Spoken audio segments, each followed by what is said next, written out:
Jita en Bitabra Minister nebo ripsetab kalyet en emet orit Kipchumba Murkomen kwani ngatin ngatutik nebo boror asikongalalen kotinygei ak ripsetab kalyet en emet ole kaimuch kongalal agenge ak membaek chebo kot nengatin ngatutik che kaimuch kotepsen inendet kotinygei ak tetutikab ripsetab kalyet mising ko en komoswek chebo emoni che kiketestai keboronjin emetab kalyet. En kasaratan komwa Murkomen kole kotinygei ak anan karikab luget chemiten en eunekab biikab boror kole kamwa kole en kasarta age tugul netieme serikali kowekta karichotok kochutyin kandoikab polatet.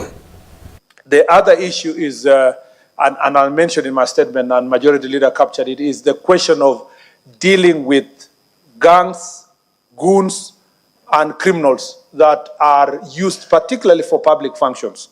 This has become a very difficult area for the police officers because the owners of the gangs sit in this house, they sit in high offices, Mr. Speaker, they are in Senate, they are in National Assembly, some of them are in high political party offices.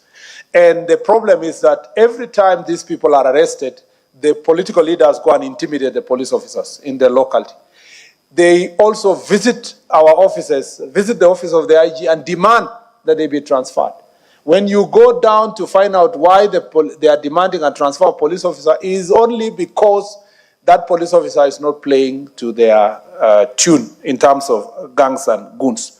I have asked the IG and I've told the IG that you have protection of my office. No one should be able to intimidate police officers. Police officers must do their job. They must do it independently and impartially. We must be able to deal with gangs. In this invasion of Parliament of June 24th, was it 25th? 25th. I think 24th and 25th because the protests were 2 days. And the invasion of this house, I expected, Mr. Speaker, that members of Parliament unanimously will support the process of enforcing and arresting these criminals and gangs, including their financiers. Mr. Speaker, we found statements from a section of the political leaders in this House that, Mr. Speaker, are aiding and abetting and supporting people who are invading such public institutions. Let me just sound this warning that it will not stop at the Parliament. They will come to your CDF offices, and you have no monopoly of gangs. Some gangs are yours, some other gangs are also being recruited by your opponent. If the police officers were to look the other side and allow these gangs to continue operating, none of us, no politician, no member of Parliament, whether you are in opposition or in government, can be able to function. Remember that you are of a particular class of people who are considered to have some resources. And the day these gangs are going to unite to come for you, they will not care which side of the political divide you are in.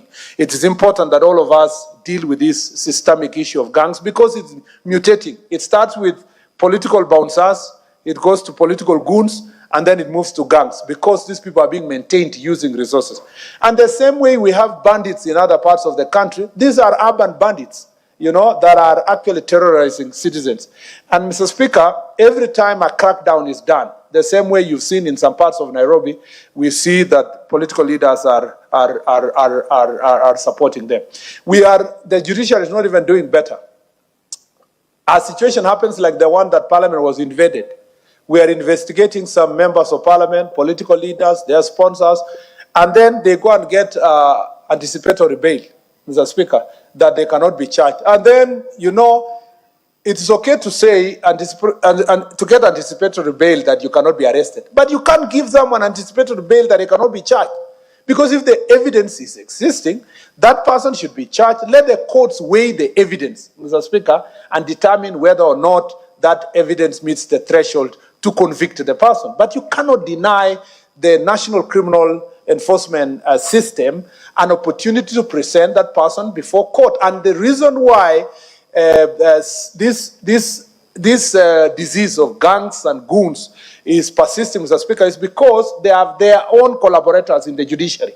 And some magistrates are already on standby, Mr. Speaker, to release people who have banned courts, attempted to ban Parliament, banned police stations, Mr. Speaker, steal guns, and banned even public facilities, including schools, people's shops, people's markets. So, Speaker, when we said we are going to charge people for terror, we meant it because the Constitution the Act The Anti-Terrorism Act is very clear that if you are carrying out activities that are meant to scare people, wide-scale in nature, including burning of houses, including stealing guns, including, Mr. Speaker, scaring a section of population, you're supposed to be charged for terrorism.